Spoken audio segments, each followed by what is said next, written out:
Amen. Praise the Lord. एक और बार आपके मध्य में वचन के साथ आने में परमेश्वर ने जो इतना अच्छा सौभाग्य दिया, इसलिए मैं खुदा का धन्यवाद देता हूँ। और मुझे विश्वास है कि परमेश्वर हम सभी को बहुत आयत से आशीषित कर रहा है। हम हमारे उपवास प्रार्थना के 30वें दिन में आ पहुँचे हैं और प्रभु ने अभी तक हमें बहुत ही अद्भुत रीति से चलाया। वो सामर्थी खुदा है और हर बार हमें हाथ पकड़कर अगुवाई करता, चलाता, वचन के जरिए बहुत गहराई की बातें वो हमें समझाता और आराधना के द्वारा हमको छुटकारा देता। हाँ, चारों तरफ तकलीफें हैं, परेशानियां हैं, लेकिन उसके मध्य में भी उसने हमें खुशी और आनंद से भरा। इसलिए प्रभु के नाम की महिमा हो। आज जो वचन मैं आपके मध्य में लाना चाहता हूँ वो है एस्तेर का पुस्तक, उसका 4था अध्याय और उसका 14वां पद। Esther chapter 4 versus 14।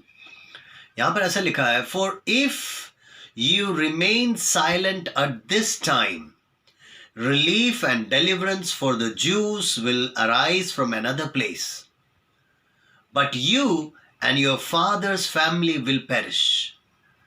And who knows but that you have come to royal position for such a time like this.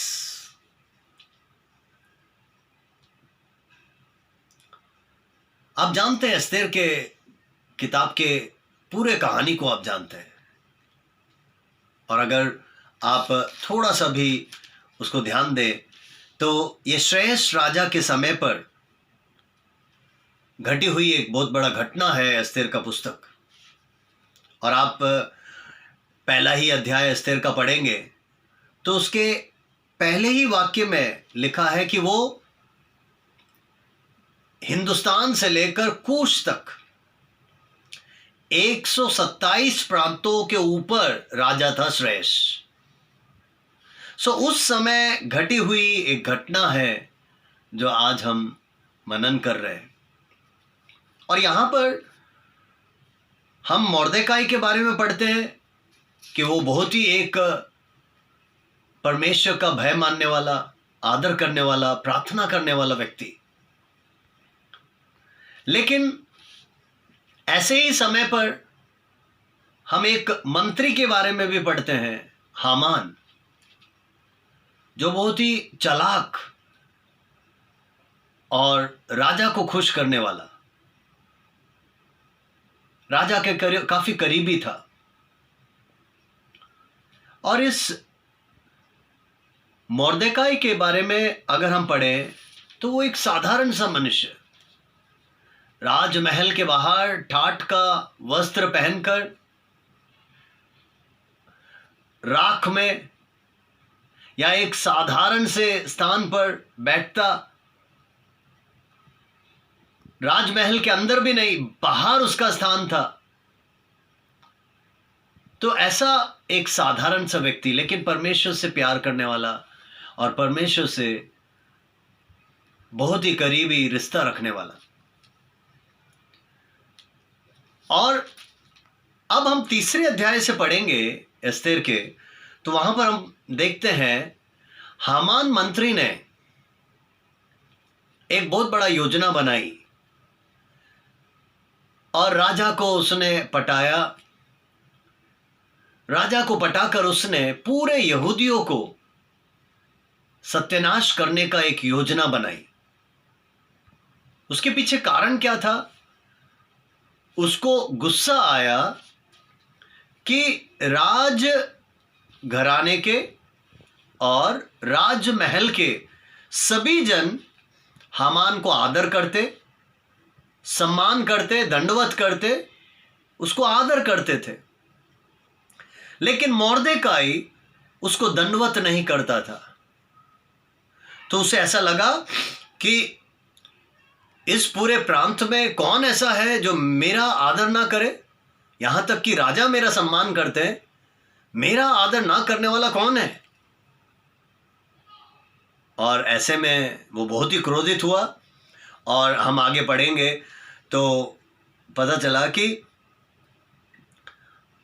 Haman इतना गुस्सा हो गया कि हामान ने कहा, मैं देखता हूं कि ये कैसे मेरे सामने दंडवत नहीं करेगा। तो उसने राजा श्रेष्ठ के साथ मिलकर, इंग्लिश में जर्सस है, कि मिलकर उसने एक योजना बना दी।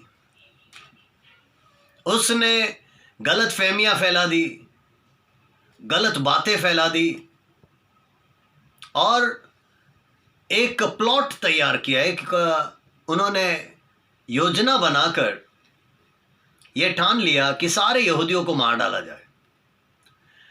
तारीख तय कर दी गई, फलाने माह के, इस महीने के फलाने तारीख को हम सारे यहूदियों को मार डालेंगे।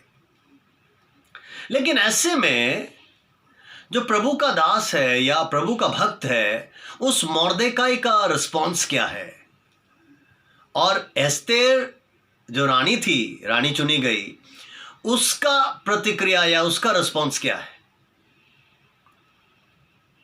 हम चौथे अध्याय पे जब हम आते हैं तो उसके पहले ही पद में ऐसा लिखा है कि जैसे ही मोर्देकाई को यह खबर पता चला, उसने अपने वस्त्र फाड़े और ठाठ का वस्त्र पहनकर राख में बैठ गया और जोर जोर के बिलक बिलक कर रोने लगा।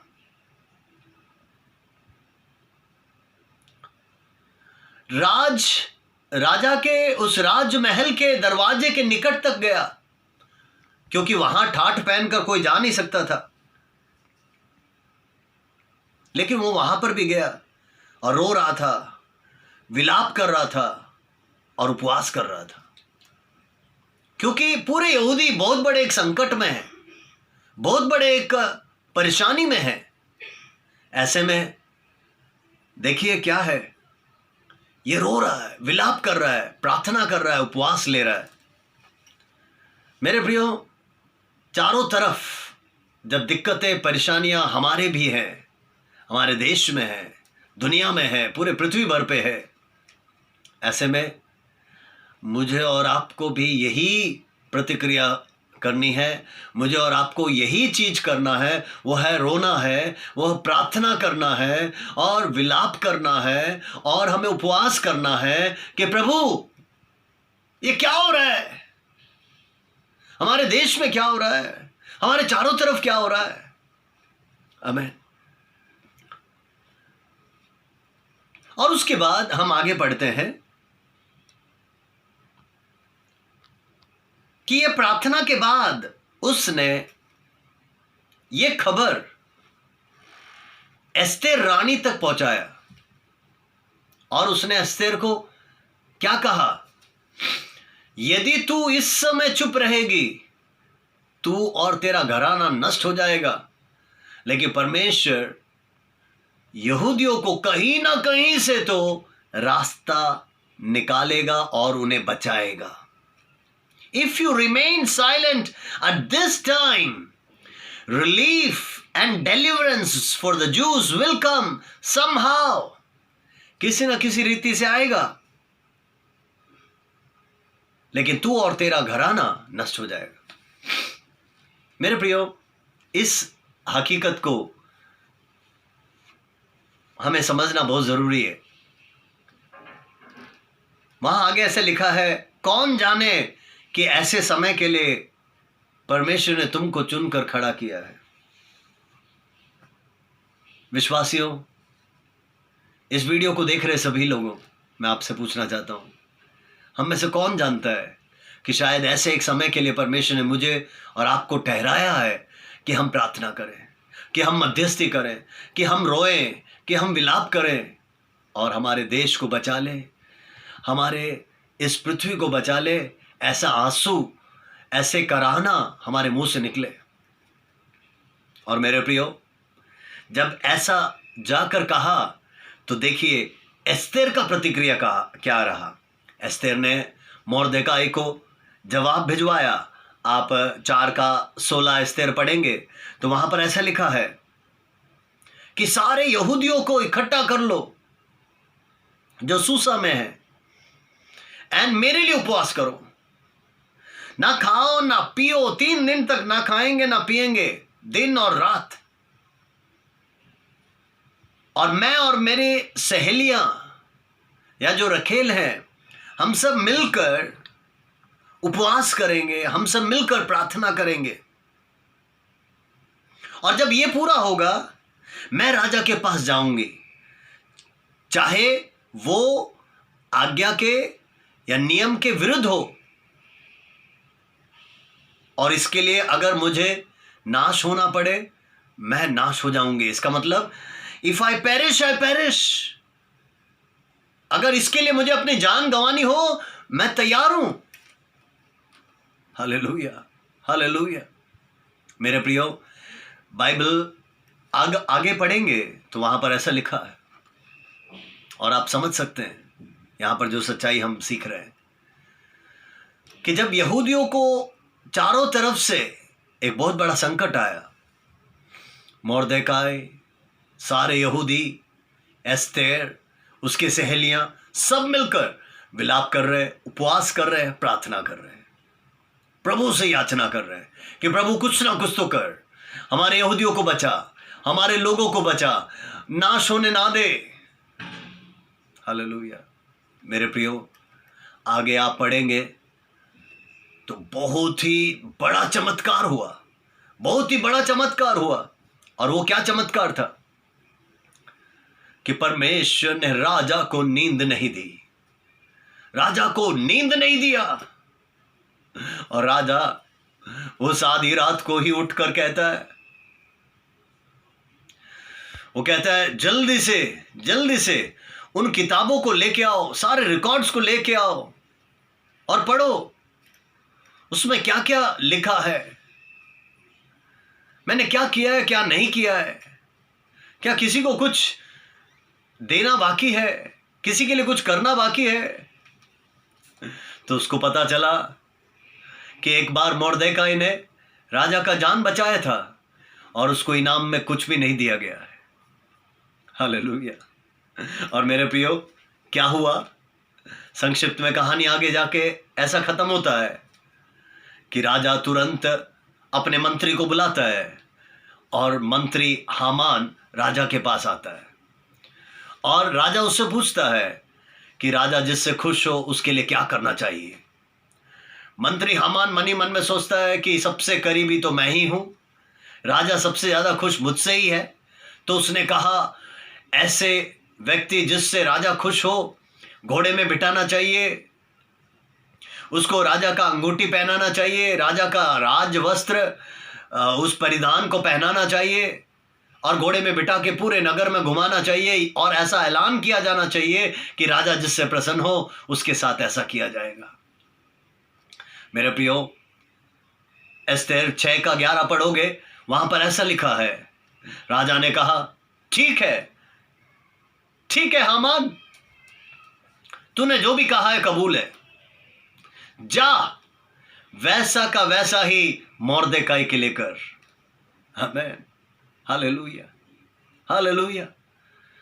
और सोचिए, उसी मंत्री को, उसी हामान को ये कार्य करना पड़ा कि वो मोर्देकाई को राजा के कहे हुए उस घोषणा के अनुसार, आज्ञा के अनुसार घोड़े में बिठाकर पूरे नगर में घुमाना पड़ा, ऐलान करना पड़ा, राजा जिससे खुश हो उसके साथ ऐसा सम्मान किया जाएगा।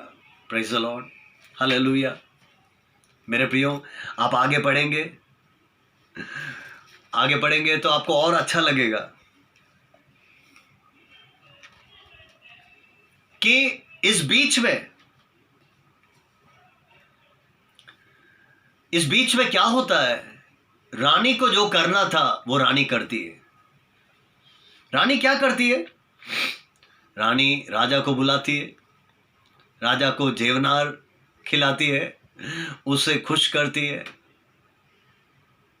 और उसके बाद जब मौका आया उसने राजा को सारी बातें बताई और आखिरकार राजा को पता चला कौन दोषी है, कौन दोषी है। मेरे प्रियो, कहानी का खत्म या समाप्ति इस रीति से होता है कि 75 फीट का फांसी का फंदा तैयार करके हामान आया था जेवनार करने के लिए, भोजन करने के लिए, कि इस भोजन के बाद मैं राजा से कहकर उस मोर्देकाई को उस फांसी के फंदे में पहुंचाऊंगा। लेकिन मेरे प्रियो, परमेश्वर ने सारी परिस्थिति को बदल डाली, पूरी तरह बदल दिया। और परमेश्वर ने देखिए क्या करवाया। अगर आप 7वां अध्याय पढ़ोगे तो वहां पर लिखा है कि जिस फांसी के फंदे को वो तैयार करके आया था, उसी फांसी के फंदे में परमेश्वर ने उस राजा के जरिए, उस एस्तेर के जरिए, इस मोर्देकाई के प्रार्थना के जरिए, इन लोगों के प्रार्थना दुआओं के जरिए उसी फांसी के फंदे में लटका दिया। किसको? उस शत्रु को,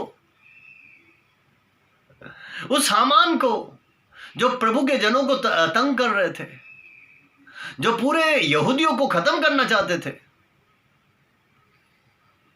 मेरे प्रियो, आज मैं कुछ बातें यहां पर समाप्ति से पहले बताना चाहता हूं। वो ये है, इस कहानी से आपको क्या सीख मिलता है। पहली बात, परमेश्वर अपने बच्चों को संभालता है और वो आपको भी देख रहा है, मुझे भी देख रहा है, और वो जरूर संभालेगा। हालेलुया। दूसरी बात, जब हम विलाप करते हैं, जब हम आंसू बहाते हैं, जब हम प्रार्थना करते हैं, जब हम उपवास करते हैं, वो शांत नहीं बैठेगा, वो जरूर हमारी प्रार्थना सुनेगा, क्योंकि वो अनसुनी नहीं कर सकता। उसको अपने बच्चों की दुहाई को सुनना ही पड़ेगा। हालेलुया, आमीन। यहूदी लोगों ने उपवास किया, प्रार्थना किया, एस्तेर और सहेलिया ने उपवास किया, प्रार्थना किया, मोर्देकाई ने उपवास किया, प्रार्थना किया, परमेश्वर को सुनना ही पड़ा। हालेलुया। और परमेश्वर ने राजा के जरिए अद्भुत काम कराया, और देखिए पूरे उस घोषणा को बदल दिया गया। हालेलुया। अब ये सब परिवर्तन कैसे हुआ? ध्यान से सुनिएगा। परिवर्तन इसलिए हुआ, हामान राजा के करीब था, लेकिन मोर्देकाई परमेश्वर के करीब था। Hallelujah, hallelujah. हामान का राजा के साथ दोस्ती था, मोर्देकाई का दोस्ती परमेश्वर के साथ था। हालेलुया। आज आप किसके संग हैं? किसके साथ आपकी दोस्ती है? किसके आप करीब हैं? हालेलुया। उस यीशु के, उस परमेश्वर के करीब है तो मेरे प्रियो, वो आपको बचाएगा, वो आपको चलाएगा, वो आपको हाथ पकड़कर अगुवाई करेगा। परिस्थितियां हमारे चारों तरफ अच्छी नहीं है। आज पूरे भारत में सबसे ज्यादा संक्रमण का जो संख्या मुंबई के अंदर ही है, हमारे ही नगर के अंदर है, और महाराष्ट्र राज्यों में सबसे ऊपर है। सो परिस्थितियां अच्छी नहीं है। हमारे मित्रों की भी मृत्यु हो रही है। कुछ प्रभु के दास लोग मर चुके हैं, कुछ विश्वासी गण मर चुके हैं, कुछ लोग भर्ती हैं। सो इस महामारी के कारण हर जगह मातम है, दुख है, कष्ट है, वेदना है, दर्द है। कईयों को आप जानते हैं, नौकरी ना होने के कारण पैसा नहीं है, और पैसा ना होने के कारण खाने पीने के लिए कुछ नहीं है। परेशानी है, मुसीबत है। लेकिन मेरे प्रियो, मैं आपको बताना चाहता हूं, इन सब के मध्य में भी अगर आपका सोच, अगर आपका ध्यान, अगर आपका मित्रता किसी व्यक्ति पर है, किसी नेता पे है, किसी मनुष्य पर है, तो जरूर है आप फंसेंगे और फंसेंगे। लेकिन अगर आपकी आंखें उस मोर्देकाई के जैसे, उस एस्तेर के जैसे अगर अपने परमेश्वर पर है, अगर उपवास में है, प्रार्थना में है, विश्वास में है, तो जरूर है आप जवाब को देखेंगे, परमेश्वर की महिमा को देखेंगे। हालेलुया। अब ना केवल कोविड-19 ये महामारी तो चलो ना केवल भारत दुनिया भर में है, लेकिन आप जानते हैं हमारे ही पालघर जिला के अंदर कुछ दिनों पहले 3 जनों को है ना कासा के निकट एक गांव में डंडों से पिटाई कर दी और उन्होंने मार डाला बड़ी भीड़ ने। अब यह तो बहुत ही दुखद घटना है, भारत के अंदर ऐसा होना नहीं चाहिए। एक दूसरे के जान तक ले रहे हैं, ऐसा तो कभी भी नहीं होना चाहिए। तो मेरा सरकार से गुजारिश यही होगा कि सरकार ऐसे जरूरतमंदों को जो कहीं से कहीं जाना चाहते हैं, जरूर उन्हें जाने की अनुमति दे। हाईवे में वो जा नहीं पाए तो इसीलिए गांव से वो घुसे, और गांव में पहले से ही अफवाहें फैली हुई थी कि कोई बच्चा चोर है, कोई किडनैप कर रहा है, कोई चोर है जो चोरी करने आया है। और इस बीच में उस गाड़ी को वहां से जाते देखकर, और देखिए कितने बुरे और बेरहमी से, रहम के बिना उस भीड़ ने उन तीनों को मार डाला। चलो यहां पर उस भीड़ से गलती हुई जो कभी भी नहीं उन्हें करना चाहिए था, लेकिन आज दुख होता है भारत के ही कुछ पार्टियां और कुछ नेता लोग इसी बात को लेकर समाज के बीच में ईर्ष्या, जलन, कड़वाहट फैला रहे। सो मेरे प्रियो, मैं आपको बताना चाहता हूं ऐसे समय पे हमको रोना ही होगा, हमको विलाप करना होगा, हमें उपवास करना होगा, हमें प्रार्थना करना होगा। और इस बीच में कई लोग धर्मांतरण का नाम ले रहे हैं, इस बीच में कई लोग ईसाई लोगों का नाम ले रहे हैं। सोचिएगा, हम यीशु के बताए हुए रास्ते पे चलते हैं, दुश्मन से भी प्यार करने को यीशु ने सिखलाया, अपने शत्रुओं से भी प्यार करने को यीशु ने सिखलाया। उस मार्ग पर चलने वाले हमारे ऊपर भी हाथ उठ रहा है, उंगली उठ रही है, तो हमें क्या करना होगा? हमें रोना होगा, हमें विलाप करना होगा, हमें उपवास करना होगा, ताकि परमेश्वर हमारी ओर से लड़े, ताकि परमेश्वर अपनी महिमा दिखाए। और ना केवल ये भारत की स्थिति, आज अमेरिका के अंदर हर रोज हजारों की संख्या में लोग मर रहे हैं, ब्रिटेन के अंदर, स्पेन, फ्रांस, ऐसे बहुत सारे देश हैं जहां पर मृत्यु की संख्या इस महामारी से दिन प्रतिदिन बढ़ते जा रही है। पूरे दुनिया भर में 1,75,000 लोग से ज्यादा मर चुके हैं। ऐसे में मुझे और आपको क्या करना है मेरे प्रियो? मुझे और आपको एस्तेर, यहूदी लोग और उस मोर्देकाई जैसे दीन बनना है, नम्र बनना है, उपवास करना है, प्रार्थना करना है। हाँ, हामान जैसे विरोधियों को आने दो, उनको कुछ भी करने दो, वो राजा के करीब होंगे, लेकिन प्रभु के बच्चे उस खुदा के करीब होंगे, उस प्रभु के करीब होंगे। आइए हम प्रभु के करीब रहें, उससे रिश्ता रखें, उसके करीब बने रहें और उससे मिलकर प्रार्थना करें। वो हमारे लिए चमत्कार करेगा, वो हमारे लिए महिमा दिखाएगा। क्या विश्वास करते हैं? हालेलुया। अगर परमेश्वर ने उनकी प्रार्थना सुनी और सारे यहूदियों को बचा लिया, उनको मरने नहीं दिया, तो मेरे प्रियो, आज जब हम मिलकर प्रार्थना करेंगे, जरूर है परमेश्वर हमारे भारत देश को बदलेगा, हमारे भारत देश में चंगाई लाएगा, उसकी महिमा यहाँ पर फैलेगी। नफरत की भावनाएं, ईर्ष्या की भावना, लड़ाई झगड़ा, ये सब बंद हो जाएगा और यीशु मसीह के द्वारा दिया गया वो शांति हमारे देश में बना रहे, दुनिया भर में बना रहे। हालेलुया। आइए हम प्रार्थना करें। आमेन, आमेन, आमेन, आमेन, आमेन। Thank you Jesus, thank you Jesus. हमारे स्वर्गीय पिता परमेश्वर, इस अच्छे रात्रि काल के लिए धन्यवाद, जब हम तेरे चरणों में बैठे हुए हैं प्रभु, उपवास में, प्रार्थना में। शायद सभी आराम कर रहे होंगे, लेकिन हम तेरी उपस्थिति में बैठे हैं और प्रार्थना कर रहे हैं, वचन पढ़ रहे हैं, वचन मनन कर रहे हैं, क्योंकि तू हमसे बातचीत करता है। प्यारे खुदा, हम तेरा धन्यवाद करते हैं क्योंकि तू सच्चा खुदा है। हम हमारे देश के लिए प्रार्थना करते हैं, देश के स्थिति के लिए प्रार्थना करते हैं। प्रभु, इसमें सुधार आ जाए। अब इस महामारी से कोई मरने ना पाए, अब संक्रमण फैलने ना पाए। हालेलुया। हमारे महानगर इस मुंबई को बचा ले परमेश्वर, हमारे जिला पालघर को बचा ले परमेश्वर। भारत देश के अंदर तू अपनी महिमा दिखा। वैसे ही परमेश्वर, इस महामारी से पीड़ित जो विभिन्न देश है उनके लिए भी हम प्रार्थना करते हैं। तू अपना शांति, तू अपना छुटकारा, तू अपना महिमा भेज। हालेलुया। धन्यवाद राजा, धन्यवाद राजा। प्रभु, तूने हमारी प्रार्थना सुना, इसलिए धन्यवाद। सारा आदर, महिमा, इज्जत और जलाल हम तुझे देते हैं और ये छोटी सी विनती यीशु के मीठे नाम से मांगते हैं। आमीन, आमीन, आमीन। प्रभु आप सबको आशीष देवे।